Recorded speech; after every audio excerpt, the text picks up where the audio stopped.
একাকিত্ব, নিঃসঙ্গতা আর অসহায়ত্বের প্রতিধ্বনি। উত্তর থেকে দক্ষিণ আর পূর্ব থেকে পশ্চিম, চারদিকেই যেন হৃদয় বিদারক দৃশ্য। আর এরই মধ্যে নিজের স্বপ্নকে বাস্তবে রূপ নেওয়ার জন্য এগিয়ে যাচ্ছে আমাদের প্রিয় শিক্ষার্থীরা। তো প্রিয় শিক্ষার্থীরা, আসসালামু আলাইকুম। তোমরা যে যেখানেই থাকো, ভালো থাকো, সুন্দর থাকো। তোমাদের জন্য রইল আমার অনেক অনেক ভালোবাসা এবং শুভেচ্ছা। তোমরা তোমাদের পড়ার টেবিলে চলে আসো এবং বই সিডাব্লিউ খাতা কলম নিয়ে চেয়ারে বসে যাও এবং যে যে উপকরণগুলো ব্যবহার করলে আমার পাঠটা স্পষ্ট দেখা যায় সেই ব্যবস্থাগুলো গ্রহণ করে নাও। তো চলে আসছি আমি আমার আজকের পাঠে। তোমার বন্ধু জুনায়েদ খুব অসুস্থ, কয়েকদিন ধরে জ্বর, সর্দি, কাশি, গলা ব্যথা এবং শ্বাসকষ্ট। টেস্টের রিপোর্টে আসলো জুনায়েদ করোনা পজিটিভ। তুমি খুব আপসেট হয়ে পড়েছো এবং ডাক্তার সাহেবকে জিজ্ঞেস করলে আমার বন্ধুর মৃত্যু কি নিশ্চিত? ডাক্তার সাহেব উত্তর দিলেন, না, করোনা মানে নিশ্চিত মৃত্যু নয়। করোনায় মৃত্যুর সম্ভাবনা মাত্র 2%। প্রিয় শিক্ষার্থীরা খেয়াল করো, ডাক্তার সাহেব এখানে একটা শব্দ ব্যবহার করেছেন, সম্ভাবনা। ডাক্তার সাহেব করোনায় মৃত্যুর পরিসংখ্যান থেকে দেখেছেন যে করোনায় 100 জনে মাত্র 2 জন মৃত্যুবরণ করে। এখানে জুনায়েদের মৃত্যু যে নিশ্চিত ঘটবে সেটা বলা যাচ্ছে না। তাহলে কোনো ঘটনা ঘটার অনিশ্চয়তা থাকলেই আমরা তখন শুধু সম্ভাবনা কথাটি ব্যবহার করি। তাহলে আমাদের আজকের পাঠ সম্ভাবনা। প্রিয় শিক্ষার্থীরা লিখো, তোমরা আমার সাথে সাথে লিখো, আমাদের আজকের পাঠ সম্ভাবনা। আমি লিখেছি, তোমরা লিখো সম্ভাবনা। দেখো, জুনায়েদের মৃত্যুর সম্ভাবনা কত পার্সেন্ট? ডাক্তার সাহেব বললেন 2%। 100 ভাগে 2 ভাগ তার মৃত্যুর সম্ভাবনা আছে, আর 98 ভাগই আছে তার বেঁচে যাওয়ার সম্ভাবনা। আশা করি তোমরা বুঝতে পারছো। এই সম্ভাবনা শব্দটি আমরা সব সময় ব্যবহার করে থাকি, বিভিন্ন ক্ষেত্রে ব্যবহার করি, তাই না? যেরকম এখন প্রায় সময় শোনা যায় যে আমরা মুখে মুখে বলি যে পিএসসি পরীক্ষা হওয়ার সম্ভাবনা নেই, অথবা জেএসসি পরীক্ষা হওয়ার সম্ভাবনা নেই, বা আজকে বৃষ্টি হওয়ার সম্ভাবনা আছে, আগামীকাল রোদ ওঠার সম্ভাবনা আছে। এরকম আমরা অনেক শব্দ ব্যবহার করি সম্ভাবনা দিয়ে, তাই না? তো এই অধ্যায়ে আমরা সম্ভাবনার অনেক কিছু অঙ্ক করব, কিন্তু সম্ভাবনার সাথে রিলেটেড, সম্ভাবনা অঙ্ক করার আগে সম্ভাবনার সাথে রিলেটেড কিছু কনসেপ্ট ক্লিয়ার করা দরকার। আমি সেটাই চলে যাচ্ছি এখন। তোমরা চলে আসো বোর্ডে। খেয়াল করো আমি কি লিখছি। প্রথমেই আমাদের যেটা দরকার সেটা হচ্ছে দৈব পরীক্ষা। দৈব পরীক্ষা, র্যান্ডম এক্সপেরিমেন্ট। এই শব্দটার সাথে তোমরা কম বেশি সবাই পরিচিত। র্যান্ডমলি সিলেক্টেড তোমরা বলো, র্যান্ডমলি সিলেক্ট। তোমরা প্রায় সময় এই শব্দটা ব্যবহার করো। দৈব পরীক্ষা কি? দেখো আমার কাছে একটা লুডুর কোট রেখেছি, আমি এখানে একটা ছক্কাও রেখেছি।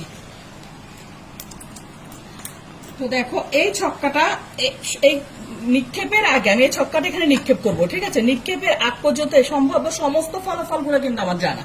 এখানে কয়টা ফলাফল আছে দেখো তো, 1 2 3 4 5 6। সবাই জানো যে ছক্কার মধ্যে কয়টা থাকে? 1 থেকে 6 পর্যন্ত থাকে, ঠিক আছে? কিন্তু এটা নিক্ষেপের পূর্বে কোন ফলটি ঘটবে সেটা কিন্তু আমরা জানি না। আমরা জানি যে এখানে 1 থেকে 6 পর্যন্ত আছে, কোন ফলটি ঘটবে সেটা আমার জানা নেই। এটাই হলো দৈব পরীক্ষা, ঠিক আছে? তাহলে এই দেখো, তোমরা যখন স্টাডি ট্যুরে যাই তখন কি করি আমরা? স্টাডি ট্যুরে যাওয়ার সময় তোমরা একটা বাক্সে করে, বক্সের ভিতরে করে কতগুলো টোকেন নিয়ে আসো যে ম্যাডাম একটা সিলেক্ট করেন, র্যান্ডমলি একটা সিলেক্ট করেন। এই শব্দটা প্রায় সময় তোমরা ব্যবহার করো, তাই না? র্যান্ডমলি সিলেক্ট, সেটাই এইটা। তো তুমি নিয়ে আসছো, তোমার সব ফলাফলগুলো কিন্তু তোমার জানা আছে। ওখানে বাক্সের ভিতরে কি আছে, কয়টা ফলাফল আছে, সব তোমার জানা আছে, কিন্তু কোন ফলটা ঘটবে সেটা কিন্তু আমরা জানি না। এটাই হলো দৈব পরীক্ষা। আশা করি বুঝতে পেরেছো। তারপরেরটায় চলে আসি আমি। এরপরেরটা হচ্ছে দৈব পরীক্ষার পরেরটা হচ্ছে ঘটনা। সবাই লিখো, আমার সাথে সাথে লিখো। আমি উদাহরণটা শুধু বলে দিচ্ছি, ডেফিনেশনটা তোমরা বই থেকে শিখে ফেলবে। ঘটনাটা কি? দেখো, এই ছক্কাটা আমি নিক্ষেপ করলাম। খেয়াল কর তোমরা, এই ছক্কাটা আমি নিক্ষেপ করলাম। এখানে কত উঠেছে সবাই দেখো তো? 3 উঠেছে। এই 3 উঠাটা একটা ঘটনা। আবারও নিক্ষেপ করলাম, কত উঠেছে? 2 উঠেছে। এইটাও একটা ঘটনা। আশা করি বুঝতে পেরেছো। এরপরে চলে যাচ্ছে ঘটনার পরে পরস্পর বিচ্ছিন্ন ঘটনা, মিউচুয়ালি এক্সক্লুসিভ ইভেন্টস। পরস্পর বিচ্ছিন্ন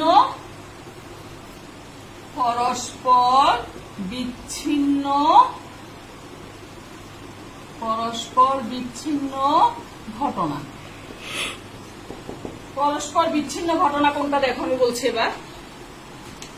আমার কাছে এখানে একটা কয়েন আছে, কয়েনটা সবাই একটু দেখো। এটাকে আমরা হেড বলতে পারি, এটাকে আমরা টেল বলতে পারি। এখন আমি এটা নিক্ষেপ করলাম, এখন আমার উঠছে কি শাপলা ফুল উঠছে। তাহলে এক পিঠ যদি উঠে আমার আরেক পিঠটা উঠবে না, তাই না? যে কোনো একটা ঘটনা ঘটলে আরেকটা ঘটনা আমার ঘটবে না, এটাই হচ্ছে পরস্পর বিচ্ছিন্ন ঘটনা। আমি যখন তোমাদেরকে পরিসংখ্যানের আয়তলেখ করিয়েছিলাম তখনও কিন্তু আমি বিচ্ছিন্ন ঘটনা কি তোমাদেরকে বুঝিয়ে দিয়েছিলাম। আয়তলেখ করার সময় দেখো আমার গ্রাফ পেপারটা ছিল, আমরা মনে করো এখানে 5 থেকে বা 55 থেকে আমরা 60-এ যাব, ঠিক আছে? তারপরে 60 থেকে যখন 65-তে যাচ্ছি আমার এখানে মনে করো 10 পর্যন্ত উঠেছে, তারপরেরটা মনে করো 15 পর্যন্ত উঠেছে। এই দেখো এই 60 থেকে আবার কত 65, তাহলে আমার শ্রেণী ব্যবধানটা ছিল কত 55 থেকে 60 মনে করো। হ্যাঁ, তারপরেরটা কত ছিল 60 থেকে 65। এই যে এইটা কিন্তু আমরা দুইটাকে যদি প্রশ্ন যদি সমান না থাকে তাও কিন্তু আমরা সমান করে নিই। তোমাদের মনে করেছি কিনা দেখো, আমরা অবিচ্ছিন্ন করিনি, তখন কিন্তু আমাদের প্রশ্নতে থাকে কি বিচ্ছিন্ন থাকে। তখন আমরা এই দুইটাকে সমান করার জন্য আমরা কি করে নিই, অবিচ্ছিন্ন শ্রেণীসীমা করে নিই। কখনো কখনো 0.5 আগে আনি, এদিকে 0.5 যোগ করি, ওই সেইটাই তোমার হচ্ছে অবিচ্ছিন্ন। আর এখানে হচ্ছে পরস্পর বিচ্ছিন্ন ঘটনা, দ্যাট মিনস একটা ঘটবে আর একটা ঘটবে না। যাক, একটা পড়ার মধ্যে আরেকটা চলে গেছে, একটু মনে করাই দিলাম তোমাদেরকে পড়াটা। তো চলে আসো পরস্পর বিচ্ছিন্ন ঘটনা, বুঝে গেছো নিশ্চয়ই। একটা ঘটবে, এখানে আমার হেড আসলে টেল আসবে না, টেল আসলে হেড আসবে না, এটাই হলো আমার পরস্পর বিচ্ছিন্ন ঘটনা। অনুকূল ফলাফল, এরপরে আছে কি অনুকূল ফলাফল। সবাই লিখো অনুকূল ফলাফল। অনুকূল ফলাফল, অনুকূল ফলাফল দেখো, আমি একটা ছক্কার মধ্যে জোড় সংখ্যা পাওয়ার ঘটনা, জোড় সংখ্যার অনুকূলে কয়টা ঘটনা আছে এখানে বলো তো দেখি। আমার জোড় সংখ্যা একটা ছক্কার মধ্যে কত আছে 2, 4, 6। তাহলে জোড়ের অনুকূলে আমার এখানে ঘটনা কয়টি, ফলাফল কয়টি 3টি। তাহলে আমার এখানে এইটাই হলো আমার অনুকূল। আমি যদি বলি বেজোড়ের কথা বলি, বেজোড়ের অনুকূলে কয়টি ফলাফল আছে, তাহলে কত হবে 1, 3, 5। সেটাও আমার কত অনুকূল ফলাফল কয়টি 3টি। আশা করি বুঝাতে পেরেছি। তারপরে আসো এবার নমুনা ক্ষেত্র। অনুকূল ফলাফলের পরে নমুনা ক্ষেত্র। নমুনা ক্ষেত্র, ঠিক আছে? নমুনা ক্ষেত্রটা কি দেখো, এই মুদ্রাটা যদি আমি নিক্ষেপ করি, ঠিক আছে, এই মুদ্রাটা নিক্ষেপ করলে আমার কি কি আসতে পারে, হেড আসতে পারে অথবা কি আসতে পারে টেল আসতে পারে। একে যদি আমি সেট দ্বারা প্রকাশ করি তাহলে কি হচ্ছে HT, তাই না? HT, এটা একটা নমুনা ক্ষেত্র, ঠিক আছে? এখন আমি যদি এটাকে আবার দুইটা মুদ্রা নিক্ষেপ করি, যদি আমি দুইটা মুদ্রা নিক্ষেপ করি তাহলে তোমরা দেখো কি কি আসতে পারে, দোনোটা শাপলা আসতে পারে, হ্যাঁ, দোনোটা হেড আসতে পারে। এই দেখো এই দোনোটা হেড, অথবা একটা শাপলা একটা হেড আসতে পারে, অথবা একটা হেড একটা কি আসতে পারে শাপলা আসতে পারে। তো 4টা ঘটনা ঘটতে পারে। সেই ঘটনাগুলোকে আমি কিভাবে দেখাচ্ছি দেখো, আমি এখানে একটা উপকরণ রেখেছিলাম, এটা পড়ে যাচ্ছে, তোমরা একটু উপকরণটা দেখে রাখো, পরে আমি আবার দেখাবো। একটু ভালো করে উপকরণটা এটা দেখে রাখো, যেহেতু এটা পড়ে যাচ্ছে আমি একটু সরাই ফেলি। হ্যাঁ, সম্ভাবনা সূত্রটা আমি তোমাদেরকে আগেই দেখাই দিচ্ছি, এটা একটু লিখে রাখো, আমি পরবর্তীতে এটা আবার দেখাবো। এটা একটু সমস্যা করছে বলে আমি এটা একটু সরিয়ে ফেললাম, ঠিক আছে?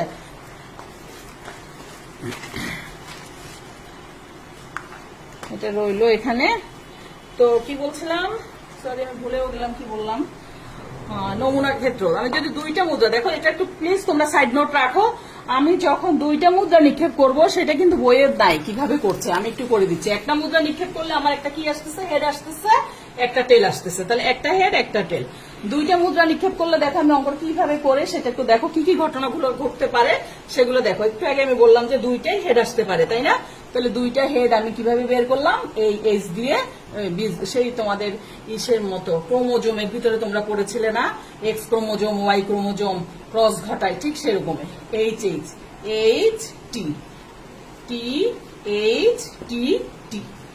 বুঝতে পারছো কি কি ঘটনা ঘটবে, কি কি ঘটনাগুলো আমার ঘটবে। সেই ঘটনাগুলো আমি আনার জন্য আমি তোমাদেরকে একটা সাইড নোট দিয়েছি, এই নোটটা প্লিজ তুলে রাখো, তোমাদের পরবর্তীতে নমুনা ক্ষেত্রের অঙ্কগুলাতে বোঝাটা খুব সহজ হয়ে যাবে যদি তোমরা এই সাইড নোটটা রাখো। এভাবে করে বইয়ে করাই নাই, বইয়ে যেটা করিয়েছে একটু সোজাই, তারপরে এটা বুঝলে সাইড নোটটা রাখো, তোমাদের জন্য অনেক সুবিধা হবে।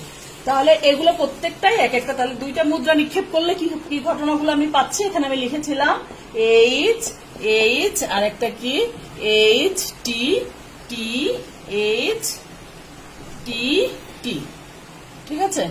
তাহলে এগুলো আর একটু সুন্দর করে লিখছি, sorry, H H H T T H T T, এগুলা প্রত্যেকটাই, এগুলো একটা কি একটা নমুনা ক্ষেত্র এবং প্রত্যেকটাই এক একটা কি নমুনা বিন্দু। তাহলে আশা করি বুঝতে পেরেছ, নমুনা ক্ষেত্র চলে গেল, নমুনা বিন্দুও চলে গেল। এরপরে চলে আসি আমরা নমুনা নিশ্চিত ঘটনা। নিশ্চিত ঘটনা কি, যে ঘটনাটি অবশ্যই ঘটবে। এরকম কি ঘটনা আছে যে ঘটনাটা অবশ্যই ঘটবে? আছে, যে আগামীকাল সূর্য উঠবে, ঠিক আছে, ঠিক আছে, সূর্য পূর্ব দিকে উদিত হবে, এটা একটা নিশ্চিত ঘটনা। এবং সূর্য পশ্চিম দিকে অস্ত যাবে, এটাও একটা নিশ্চিত ঘটনা। প্রত্যেক মানুষকে মৃত্যুর স্বাদ গ্রহণ করতে হবে, এটাও একটা নিশ্চিত ঘটনা। এরপরে আসো অনিশ্চিত ঘটনা। অনিশ্চিত ঘটনা কোনটা? যে ঘটনা কখনোই ঘটবে না। যেমন ছক্কা নিক্ষেপ পরীক্ষায় ফলাফলে দেখো, আমি এই ছক্কাটা নিক্ষেপ করলাম, স্বাদ কি কখনো ঘটবে? কখনোই ঘটবে না। তাহলে স্বাদ ওঠার ঘটনা, এটা হলো একটা অনিশ্চিত ঘটনা, ঠিক আছে। এখানে স্বাদ নেই, স্বাদটা ঘটবে কিভাবে, তাই না? তাহলে স্বাদ ঘটনাটা কি অনিশ্চিত ঘটনা। তো হয়ে গেল এইগুলো, এই সমস্ত কনসেপ্ট গুলাই আমার প্রয়োজন ছিল। আর একটা দরকার, যেটা হচ্ছে সম্ভাবনা। সম্ভাবনার সূত্রটা তোমরা নিশ্চয়ই লিখে নিয়েছো। সম্ভাবনা সমান কি? অনুকূল ফলাফল বাই মোট ফলাফল। অনুকূল ফলাফল বাই মোট ফলাফল, ঠিক আছে, নিশ্চয়ই লিখেছো তোমরা। ঠিক, এরপরে আমরা অঙ্কে চলে যেতে পারি। দেখো এবার আমরা অঙ্কে চলে যাচ্ছি। এগুলো আমি মুছে ফেলছি, তোমরা চলে আসো পৃষ্ঠা 307 পৃষ্ঠায় চলে আসো। তোমরা শিক্ষার্থীরা, তোমাদের উদ্দেশ্যে বলছি, তোমরা 307 পৃষ্ঠায় চলে আসো। এই চ্যাপ্টারে যে উদাহরণগুলো আছে এবং বইয়ে অনুশীলনীতে যে অঙ্কগুলো আছে, এগুলো যদি পারো তুমি সৃজনশীল প্রত্যেকটা অঙ্ক পারবে। এবং এই চ্যাপ্টারটা 9-10 সবার জন্য। আমি সবাইকে অনুরোধ করবো, তোমরা 9-এর ছেলেমেয়েরাও দেখবে, 10-এর ছেলেমেয়েরাও দেখবে। একটাই বই 9-10-এর জন্য, এবং এই সম্ভাবনা থেকে একটা অঙ্ক আসে, নৈর্ব্যক্তিকও আসে, যা 2 ক্লাসের জন্যই কাজে লাগবে। সেজন্য আমি প্রথমে এই সম্ভাবনা চ্যাপ্টারটা সিলেক্ট করেছি। এবার চলে আসো 307 পৃষ্ঠা, আমরা উদাহরণ থেকে শুরু করছি। সব নিয়মগুলাই, প্রত্যেকটা নিয়মই আমি টাচ করব, যাতে তোমরা এই চ্যাপ্টারটা সম্পর্কে একেবারে ধারণাটা ক্লিয়ার হয়ে যায়। দেখো উদাহরণের অঙ্কগুলো এখানে যা দিয়েছে, দেখলাম যে ম্যাক্সিমাম অঙ্ক এগুলো করলে তোমার চলে আসবে। তারপর অনুশীলনীগুলো করবে, তুমি সব অঙ্কগুলো পেয়ে যাবে। তো খেয়াল করো, মনে করি একটা নিরপেক্ষ ছক্কা নিক্ষেপ করা হলে 5 আসার সম্ভাবনা কত? 1 নম্বর প্রশ্ন। হ্যাঁ, একটা নিরপেক্ষ ছক্কা নিক্ষেপ করা হলে 5 আসার সম্ভাবনা কত? যে কোনো একটা সংখ্যায় আসার সম্ভাবনা হবে কত? 6/1 এটা কিন্তু আমরা অঙ্ক ছাড়াই বাস্তব ভাবেই বুঝছি। আমার একটা নিরপেক্ষ ছক্কার ভিতরে কি কি ঘটনা ঘটতে পারে দেখো, 1 2 3 4 5 6, আমার ঘটনা আছে 6টা। তাহলে 1 আসার সম্ভাবনা কত?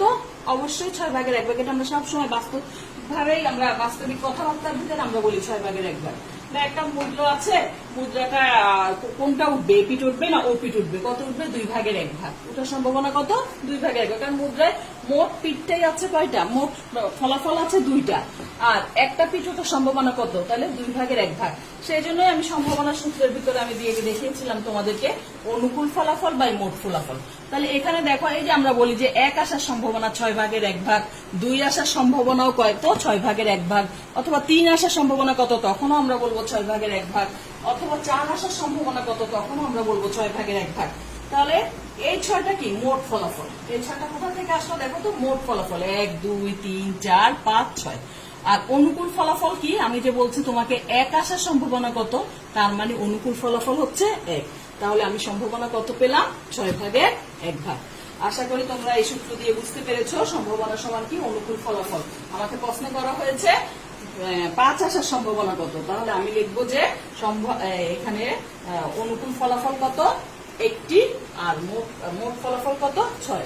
তাহলে সম্ভাবনা সমান অনুকূল ফলাফল বাই মোট ফলাফল। অনুকূল ফলাফলের জায়গায় 1 লিখবো, মোট ফলাফলের জায়গায় 6 লিখবো। দ্যাট মিনস 6 ভাগের 1 অ্যান্সার। আমি সব ভাষাগত কথাগুলো লিখলাম না, তোমরা লিখে ফেলবে, কারণ সবগুলো লিখতে গেলে আমি অঙ্কে প্রসিড হতে পারবো না। 1 নম্বর 2 নম্বর আমি লিখবো না, আমি 3 নম্বর অঙ্কটা করে দিব। 2 নম্বর অঙ্কটাও আমি বুঝিয়ে দিব, একেবারেই সোজা। দেখো 2 নম্বরটা অঙ্ক বলেছে যে একটি নিরপেক্ষ ছক্কা নিক্ষেপে জোড় সংখ্যা আসার সম্ভাবনা কত। একটু আগেই আমি তোমাদেরকে বুঝিয়েছিলাম ঘটনা, যখন অনুকূল ঘটনা আমি যখন বলেছিলাম যে আমার এই একটা মুদ্রা ছক্কা, এই ছক্কাটা নিক্ষেপে জোর আসার সম্ভাবনা কত। তাহলে আমার এই ছক্কায় জোর কয়টা আছে? 2, 4, 6, 3টা আছে। তার মানে অনুকূল ফলাফল কয়টা আমার? 3টা। নিশ্চয়ই বুঝতে পারছো। আবারও বলছি, এই ছক্কায় আমার মোট ফলাফল কয়টা? 6টা। 1, 2 সম্ভাব্য কি কি ঘটনা ঘটতে পারে একটা ছক্কা নিক্ষেপে, আমার কি কি ফলাফল গুলো আসতে পারে? 1, 2, 3, 4, 5, 6 পর্যন্ত আসতে পারে। তাহলে আমার মোট ফলাফল কয়টি? 6টি। আর অনুকূল ফলাফল কয়টি? অনুকূল ফলাফল হচ্ছে আমার 2, 4, 6। তাহলে অনুকূল ফলাফল হলো আমার 3টি। তাহলে সম্ভাবনা কত হবে? সম্ভাবনা প্রবাবিলিটি, সম্ভাবনার ইংলিশ কি? প্রবাবিলিটি অফ জোড় সংখ্যা। প্রবাবিলিটি অফ জোড় সংখ্যা কত হবে? সেই সূত্রে আবার ফেলে দাও, যে সূত্র আমি একটু আগে তোমাদেরকে দেখিয়েছিলাম। প্রবাবিলিটি অফ জোড় সংখ্যা সমান কত? অনুকূল ফলাফল। তাহলে জোড় সংখ্যার আমার অনুকূল ফলাফল কয়টা? 2, 4, 6। দ্যাট মিনস 3টা। মোট ফলাফল কয়টা? 1, 2, 3, 4, 3, 4, 5, 6। মোট ফলাফল আমার কয়টা? 6টা। দ্যাট মিনস কত হলো? 3, 1, 3, 3 দুগুণা 6, 2 ভাগের 1 অ্যান্সার। তুমি তোমার নিজস্ব কনসেপ্ট দিয়ে দেখো, 3টা ঘটনা আছে 6টা, তাহলে 3টা ঘটনা আমার ঘটবে, তার সম্ভাবনা কত? অর্ধেক না? অবশ্যই অর্ধেক। তো বুঝাই যাচ্ছে সেই অঙ্কটা যখন আমি সেটা যখন প্রবাবিলিটির অঙ্কের সাহায্যে করবো, তখন সেটা হয়ে যাচ্ছে অনুকূল ফলাফল বাই মোট ফলাফল। ঠিক আছে? তাহলে আমার অ্যান্সার আসলো 2 ভাগে 1 ভাগ। আশা করি তোমরা সব বুঝতে পেরেছো। এরপরে চলে যাচ্ছি আমি এর পরের অঙ্কে, 3 নম্বর অঙ্কে। হ্যাঁ, 3 নম্বর অঙ্কটা দেখো, একটু করিয়ে দেওয়ার চেষ্টা করি। সবগুলো একই রকমের। আজকে আমরা এই টাইপের অঙ্কগুলাই করবো, আগামী দিন অন্যগুলাতে যাব, কঠিন অঙ্কের দিকে যাব। আজকে সোজাগুলোতেই থাকি। তাহলে দেখো, আবার আমি 3 নম্বর প্রশ্নটা পড়ে শোনাচ্ছি তোমাদেরকে। একটি থলেতে 4টা লাল, 5টা সাদা ও 6টা কালো বল আছে। এটা আমি করে দিচ্ছি তোমাদেরকে। একটি থলেতে, এটা একটা থলে, হ্যাঁ, এই থলেতে 4টা লাল বল, ঠিক আছে, 5টা কালো বল ব্ল্যাক, 5টা হোয়াইট বল সাদা, 5টা হোয়াইট এবং 6টা কালো বল, 6টা ব্ল্যাক বল একটা থলের ভিতরে আছে। মনে করলাম এটা একটা থলে। তাহলে আমার মোট বল আছে কয়টা? 6, 4, 10, 10, 5, 15টা বল আছে। আমার মোট বল লাগবে, কারণ আমার সূত্রেই বলা হয়েছে অনুকূল ফলাফল বাই মোট ফলাফল। ঠিক আছে? তাহলে সূত্রেই আমার বলা আছে সম্ভাবনা সমান কি? অনুকূল ফলাফল বাই মোট ফলাফল। তাহলে তোমরা সবাই লিখো, থলেতে মোট বলের সংখ্যা ক নম্বর লিখো। পৃষ্ঠা 308, পৃষ্ঠা 308। সবাই লিখো, আমার সাথে সাথে লিখো। থলেতে মোট বলের সংখ্যা 15। থলেতে মোট বলের সংখ্যা সমান কয়টি? 15টি। একটু বুঝেছো সবাই? আমার প্রশ্নটা ছিল, কতে ছিল বলটি লাল হওয়ার সম্ভাবনা কত। তাহলে তোমরা দেখো তো, থলেতে মোট বল আছে আমার 15টি, ঠিক আছে, কিন্তু মোট লাল বল আছে কয়টি? 4টি। ঠিক আছে? এদের যে কোনো একটি আসলে আমার বলটা কি হবে? লাল হবে। ঠিক আছে? আমরা এত কথা লিখবো না, বইয়ে অনেক কথা লিখেছে। সুতরাং লাল বলের অনুকূল ফলাফল তোমরা লিখো, লাল বলের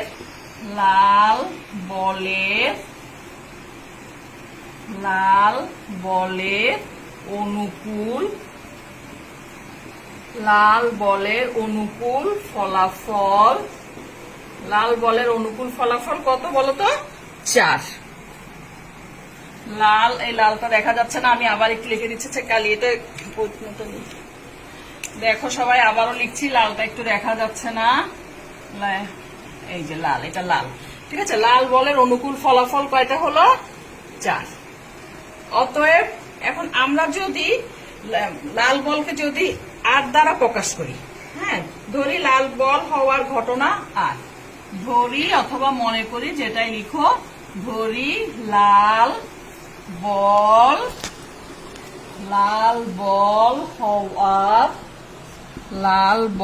হওয়ার ঘটনাটা কি ধরলাম আমরা? 8 ধরলাম। তাহলে প্রবাবিলিটি অফ আর সমানটা না দিই আমরা, লাল বল হওয়ার ঘটনাকে আমরা কি ধরলাম? যেহেতু রেড, লাল ইংলিশ রেড, সেজন্য এটাকে 8 দ্বারা করলাম। তাহলে প্রবাবিলিটি অফ রেড, এই লাইনটা না ধরলেও পারো, প্রবাবিলিটি অফ লাল বল। শুধুমাত্র আমরা এখানে প্রবাবিলিটি অফ লাল বলও লিখতে পারি, আর ইচ্ছে হলে তোমরা লাল বল আরো লিখতে পারো। সমান কি? Probability of red equal to কি লিখবো আমরা? বলো, লাল বলের অনুকূল ফলাফল। লাল বলের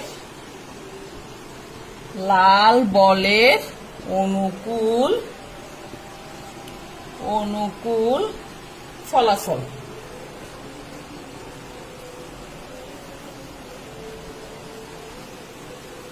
একটু মুছে নিচ্ছি। লাল বলের অনুকূল ফলাফল ডিভাইডেড বাই মোট ফলাফল, ডিভাইডেড বাই মোট ফলাফল। ঠিক আছে, সবাই লিখেছো?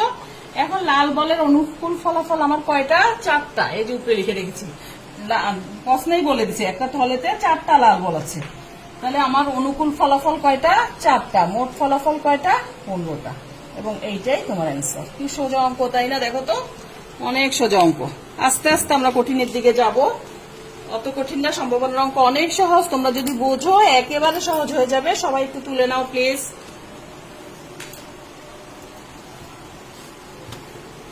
আশা করে তুলে ফেলেছো। এবার ক্ষয়ে চলে আসি আমরা। একই ধরনের অঙ্ক। ক্ষয়ে বলেছে, আচ্ছা, খ আর গটা আমি বুঝাই দিই, একই রকমের অঙ্ক। ঠিক আছে, এখানে এই অঙ্কটা থাক, তোমাদেরকে আমি বুঝাই দিচ্ছি। আমার থলেতে কয়টা ছিল? 4টা। কি ছিল? লাল বল, 5টা সাদা বল, আর কয়টা কালো বল ছিল? 6টা কালো বল ছিল। তাহলে এখন খ নম্বরে বলেছে সাদা বল হওয়ার সম্ভাবনা কত? তাহলে তুমি সেম ক্ষয়ে লেখো আমার সাথে, আমি বলছি তোমরা সাথে সাথে লিখো। থলেতে মোট বলের সংখ্যা কয়টা? 15টি। তাহলে এখানে কি লিখবে? এখন যেহেতু সাদা বলছে, লালের জায়গায় এখন কি লিখবে তোমরা? সাদা বলের অনুকূল ফলাফল। কয়টা হয়ে গেল? সাদা বলের এখন অনুকূল ফলাফল। এখানে কি লিখবে? 5টা। ঠিক আছে, ধরি সাদা বল হওয়ার ঘটনা হোয়াইট, ডাব্লু। ধরি সাদা বল হওয়ার ঘটনা ডাব্লু। তাহলে প্রবাবিলিটি অফ ডাব্লু সমান কি হবে? সাদা। এখানে লালের জায়গায় দেখো আমি আনগোল্লা দিয়ে দিচ্ছি, তোমরা এইগুলো একটু চেঞ্জ করবে, আমি আর লিখছি না। সাদা বলের অনুকূল ফলাফল ডিভাইডেড বাই মোট ফলাফল। সাদা বল কয়টা? 5টা। মোট ফলাফল আমার কয়টা ছিল? 15টা। তাহলে 15 ঠিক থাকবে, উপরে আসবে কত? 5। 15 ভাগের 5, 15 ভাগের 5কে কাটলে কত আসবে? 5 3 15, দ্যাট মিনস 3 ভাগের 1। এটাই অ্যান্সার। আশা করি সবাই বুঝেছো। এবার ক্ষয়ের পরে আমরা চলে আসছি এবার গয়ে। এই 3 নং প্রশ্নেরই আমরা গয়ে চলে আসছি। গয়ে এবার আসো, বলছে যে কালো বল হওয়ার সম্ভাবনা কত? তাহলে থলেতে মোট বলের সংখ্যা কয়টা? 15টি। এখন লালের জায়গায় আমরা কি লিখবো? কালো বলের অনুকূল ফলাফল। কালো বলের অনুকূল ফলাফল কত? 6। ঠিক আছে, 6। কালো বলের অনুকূল ফলাফল সবাই লিখো 6। ধরি কালো বল হওয়ার ঘটনা বি। আমি আবারও বলছি, এই লাইনটা না লিখলেও হবে। প্রবাবিলিটি অফ কালো বল, সময় সেভ করার জন্য প্রবাবিলিটি অফ কালো বল লিখতে পারো তোমরা। সমান সমান কি? কালো বলের অনুকূল ফলাফল ডিভাইডেড বাই মোট ফলাফল। তাহলে কালো বল কত? 6, নিচে 15। কালো বল কত? 6, নিচে 15। কাটো, 3 2 6, 3 5 15। তাহলে 3/5, এবং এটাই তোমার অ্যান্সার। তো এই আমরা আজকে একটু পর্যন্ত করি। আগামী ক্লাসে আমরা এর সামনের দিকে চলে যাব। তো তোমরা তোমাদের SW খাতায় এই ধরনের যে অঙ্কগুলো আছে সবগুলো পারবে তোমরা, এবং এইসব অঙ্কগুলো সাধারণত কয়ে আসছে, দেখবে তোমরা প্রশ্ন, বিভিন্ন সালের প্রশ্নগুলো ঘেটে দেখবে যে এর ভিতরে এই ধরনের প্রশ্ন পাওয়া যায় এবং তাছাড়া নৈর্ভিত্তিক এগুলো আসে, প্রচুর অঙ্ক, ছোটখাটো অঙ্ক মুখে মুখে করা যায় বলে এগুলো নৈর্ভিত্তিক আসে। তো এতটুকু পর্যন্ত তোমরা প্রস্তুতি নিয়ে নেবে নেক্সট ক্লাসে আসা পর্যন্ত। আমি তো আবারও দেখা হবে এই একই চ্যাপ্টারের এই নমুনা ক্ষেত্র এবং প্রবাবিলিটির অঙ্ক নিয়ে আগামী ক্লাসে আমাদের দেখা হবে। তোমরা ভালো থাকো, সুন্দর থাকো, তোমাদের জন্য দোয়া রইল, ম্যাডামের জন্য দোয়া রাখবো। আল্লাহ হাফেজ।